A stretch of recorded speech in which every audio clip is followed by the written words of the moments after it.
அனைவருக்கும் வணக்கம். நான் நந்தி ரமேஷ் பேசுகிறேன். இந்த பதிவில் நம்ம த ப்ரெஃபர்ட் பை கலீல் கிப்ரான் அப்படின்ற புத்தகத்தில் இருந்து ஒரு சின்ன ஒரு விஷயத்தை பார்க்கலாம். நான் மேரேஜ் அப்படின்ற ஒரு டாப்பிக்கை எடுத்திருக்கேன். இப்போ நீங்கள் ஒரு பார்ட்னர் கூட இப்போ உங்களுடைய ஜேர்னியை ஸ்டார்ட் பண்ணியிருக்கீங்க. இப்போ தான் நீங்கள் மேரேஜ் ஆகிருக்குது உங்களுக்கு, நான் மேரேஜ் ஆகி பல வருடங்கள் ஆகியிருக்கு, திருமணமாகி பல வருடங்கள் ஆகியிருக்கு அப்படின்னாலும் இந்த குட்டி பதிவு உங்களுக்கு கண்டிப்பாக ஒரு யூஸ்ஃபுல்லான ஒரு பதிவாக இருக்கும். கொஞ்சம் கவனமாக கேளுங்க. நான் ஃபஸ்ட்டு படிக்கிறேன், படிச்சுட்டு இதோடைய டெஃபினேஷன்ஸை பார்க்கலாம். இது ஒரு போயட்டிக் அந்த மாதிரி ஒரு சப்ஜெக்டில் தான் கொடுத்துருப்பாங்க. So you were born together and together you shall be forevermore அப்படின்னு ஸ்டார்ட் ஆகுது இது. ஸோ இதில் கொடுத்துருக்க இம்பார்ட்டன்ஸ் பாயிண்ட்டை மட்டும் சொல்லலாம். Sing and dance together and be joyous but let each one of you be alone. Okay.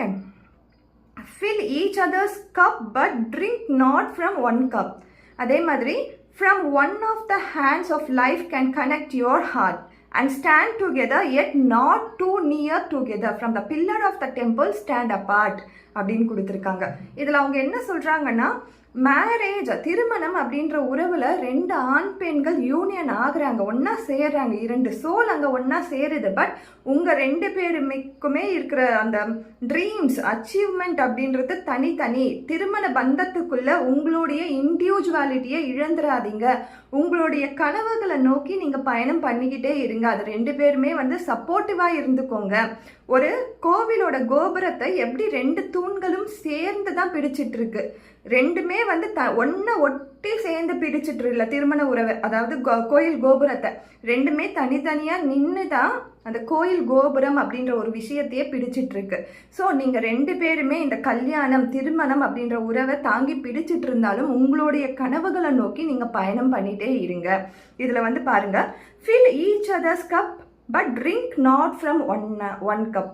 உங்களுடைய தேவைகளை நீங்களே பூர்த்தி பண்ணிக்கோங்க அப்படின்ற ஒரு சப்ஜெக்ட் தான் இது டிபெண்ட்டாக இருக்காதீங்க. உங்களுக்கான கனவுகளை நோக்கி பயணம் பண்ணுங்க. நீங்கள் உங்களுடைய ரெஸ்பான்சிபிலிட்டியை நீங்களே எடுத்துக்கோங்க. மற்றவங்களுக்காக வெயிட் பண்ணாதீங்க, மற்றவங்களுக்காக டிபெண்ட்டாக இருக்காதீங்க அப்படின்னு சொல்கிறாங்க. எப்பயுமே ஒரு ஷேடோவில் மரம் வளரவே வளராது. ஒரு மரத்தோட ஷேடோவில் நிழலில் மரம் வளரவே வளராது. நான் ஹஸ்பண்டை டிபெண்ட் பண்ணியே இருக்கிறேன், ஒய்ஃபை டிபெண்ட் பண்ணியே இருக்கேன்னா நீங்கள் வளரவே முடியாது அப்படின்ற ஒரு நோட்டோட இதை முடிச்சிருப்பாங்க. ஸோ இது கேட்கும்பொழுது ஒரு சிலருக்கு கொஞ்சம் ஹாஷாக கூட இருக்கலாம், பட் அதுதான் ரியாலிட்டி.